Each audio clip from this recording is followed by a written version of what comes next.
Adventure के चक्कर में लोग खुद ही मुसीबत बुला लेते हैं। थ्रिल की तलाश में दो कपल राहुल और प्रिया, अर्जुन और मीरा एक घने अनछुए जंगल में छुट्टियां मनाने निकलते हैं। उनके साथ है एक्सपीरियंस्ड गाइड विक्रम, जिसकी फैमिली 3 पीढ़ियों से इसी खतरनाक काम में है। ऊपर से जंगल शांत और खूबसूरत दिखता है, लेकिन अंदर कई अनजान और रहस्यमयी खतरे छिपे हैं। विक्रम साफ कहता है, बस मेरे इंस्ट्रक्शन फॉलो करना, कोई प्रॉब्लम नहीं होगी। हाल के सालों में इस जंगल से कई लोग गायब हुए हैं। एक कपल जो नो एंट्री एरिया में चला गया था, कुछ लकड़हारे जो पास के इलाके से लापता हो गए। रेस्क्यू टीम को बस इंसानी अवशेष मिले, जिनमें हड्डियों के टुकड़े भी थे। लोगों का मानना था कि यहाँ कोई नरभक्षी जनजाति रहती है। राहुल और अर्जुन इसे बकवास समझते हैं, लेकिन प्रिया को अंदर ही अंदर बेचैनी महसूस होती है। विक्रम समझाता है, अगर हम उनकी जमीन और शिकार में दखल नहीं देंगे तो वो भी हमें नुकसान नहीं पहुंचाएंगे। अब उस इलाके को सरकार ने प्रोटेक्टेड जोन घोषित कर रखा है। जैसे जैसे सब लोग अंदर बढ़ते हैं, जंगल और खूबसूरत होता जाता है। माहौल इतना डरावना नहीं लगता जितना बताया गया था। राहुल मस्ती में अर्जुन पर पानी फेंकने लगता है। दोनों कपल्स हंसी मजाक में खो जाते हैं, लेकिन असली खतरा अभी सामने आना बाकी है। कई घंटों की कायाकिंग के बाद सब थक जाते हैं। शाम से पहले कैंप लगाना जरूरी है। विक्रम खुद उन्हें सिखाता है कि हैमॉक कैसे बांधते हैं ताकि आराम से सो सके। रात होते ही जंगल से अजीब अजीब आवाजें आने लगती हैं। प्रिया घबरा जाती है। विक्रम भी मानता है कि इस जंगल के आधे से ज्यादा जीव ऐसे हैं जिनके बारे में किसी ने सुना तक नहीं। वो नरभक्षी जनजाति की कहानियां सुनाता है। सुनने में सब कुछ रोंगटे खड़े कर देने वाला है, लेकिन प्रिया को लगता है वो बहुत कुछ सीख रही है। दूसरी तरफ अर्जुन मजाक उड़ाता है। फिर से घोस्ट स्टोरी शुरू कर दी। पहली रात बिना किसी घटना के गुजर जाती है, लेकिन सुबह एक कायक गायब है। पता चलता है कि अर्जुन रात में चुपचाप अकेले निकल गया। विक्रम नाराज हो जाता है। अगर वो जनजाति के इलाके में चला गया तो नतीजा बहुत बुरा हो सकता है। सब तुरंत उसे ढूंढने निकल पड़ते हैं। हर सेकंड कीमती है। तेज धारा तक पहुंचने पर भी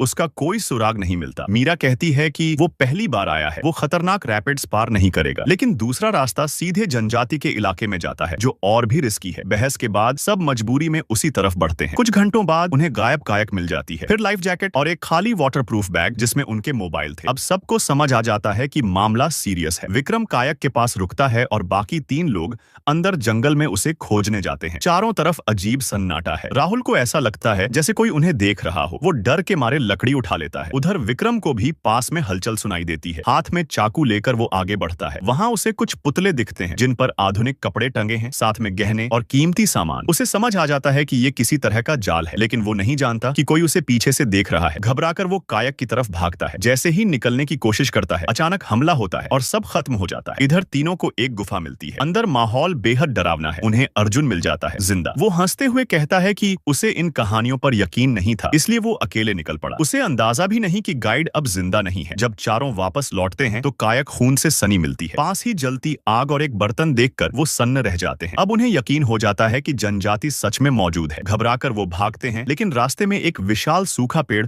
उनका रास्ता रोक देता है। पानी कम गहरा है। वो कायक निकालने की कोशिश करते हैं, तभी अचानक हमला होता है। किसी तरह पत्थर से वार कर वो खुद को बचाते हैं, लेकिन उनकी कायक धारा में बहकर चट्टानों से टकराकर नीचे गिर जाती है। अब उनके पास न हथियार है, न रास्ता, न दिशा। जंगल में भटकते हुए उन्हें एहसास होता है कि यहाँ से जिंदा निकलना लगभग नामुमकिन है। कंपास नहीं, नेटवर्क नहीं और चारों तरफ अनजाना खतरा। रात फिर से घिराती है। डर अब साफ नजर आने लगता है। फिर भी प्रिया सबको दिलासा देती है, जब तक हम साथ हैं हम सेफ हैं। लेकिन क्या सच में वो सुरक्षित हैं या असली डर अभी बाकी है? घने जंगल में बिना कंपास के रास्ता ढूंढना प्रैक्टिकली नामुमकिन था। चारों दोस्त पहले ही दिशा भटक चुके थे और अंधेरा होते होते भी उन्हें बाहर निकलने का कोई रास्ता नहीं मिला। डर पहली बार सच में उनके अंदर बैठ गया। आन्या सबको शांत रखने की कोशिश कर रही थी। उसे याद था कि गाइड ने कहा था जब तक वे लोग चाहें उन्हें जिंदा रखा जाएगा, भूख लगने तक। एक दिन, शायद एक हफ्ता, लेकिन अभी के लिए सबसे बड़ा सवाल था, रात कैसे कटेगी? फिलहाल सबने जंगली फल खाकर पेट भरा और तय किया कि सुबह होने पर आगे की प्लानिंग करेंगे। जय ने सुझाव दिया कि सब बारी बारी से पहरा देंगे ताकि कोई सोते में सरप्राइज अटैक का शिकार न हो। रात गहराते गहराते माहौल और भारी हो गया। पहले से ही परेशान भोलू मच्छरों से तंग आ चुका था। आसपास सब शांत दिख रहा था, तो वो चुपचाप नदी किनारे चला गया। पूरे शरीर पर कीचड़ मल लिया, लेकिन मच्छर फिर भी नहीं माने। आखिरकार वो पूरा का पूरा कीचड़ में लेट गया, सिर से पैर तक खुद को ढक लिया। इस बार तरीका काम कर गया और थकान में वो वहीं सो गया। कुछ देर बाद उसके पास नंगे पैरों की आहट हुई। एक आदिवासी अंधेरे में किसी को ढूंढ रहा था। किस्मत से कीचड़ में लिपटा शरीर उसे दिखाई नहीं दिया, लेकिन हल्की सी सरसराहट ने उसे जगा दिया। वो धीरे धीरे पीछे से उठने ही वाला था कि तभी हालात पलट गए। अचानक जय बिजली की तरह पीछे से झपटा, लेकिन ताकत में वो मुकाबला नहीं कर पाया। कुछ ही पलों में बुरी तरह घायल हो गया। उधर भोलू घबराहट में ढलान से लुढ़क गया। सिर पर जोरदार चोट लगी और वो बेहोश हो गया। अंजाम साफ था। जय को घसीटकर आदिवासी अपने ठिकाने ले गए। सब कुछ इतना अचानक हुआ कि रिया समझ ही नहीं पाई उसका साथी यूं गायब कैसे हो गया। अब 3 लोग बचे थे और हर कदम पर उन्हें महसूस महसूस हो रहा था कि कोई उनकी हर हरकत पर नजर रख रहा है। जैसे ही आन्या को खतरे का अंदेशा हुआ, तीनों भाग खड़े हुए, लेकिन जंगल जैसे उनका पीछा नहीं छोड़ रहा था। घबराहट में भागते भागते रिया अचानक एक छिपे हुए गड्ढे में गिर गई। उसके बाएं हाथ में तेज नुकीली लकड़ी धंस गई। वो हिल भी नहीं पा रही थी। भोलू ने पूरी ताकत से बेलें खींची और वक्त के खिलाफ दौड़ते हुए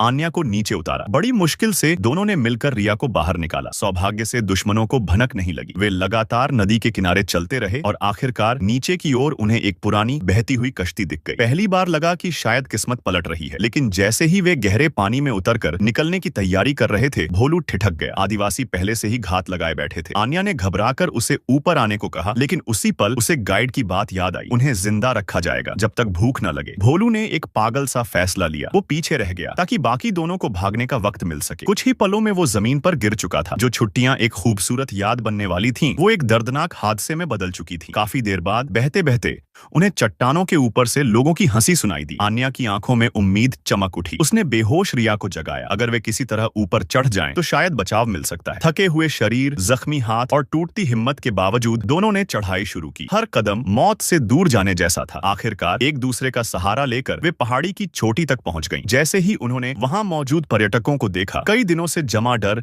एक लंबी सांस के साथ बाहर निकल गया। उनका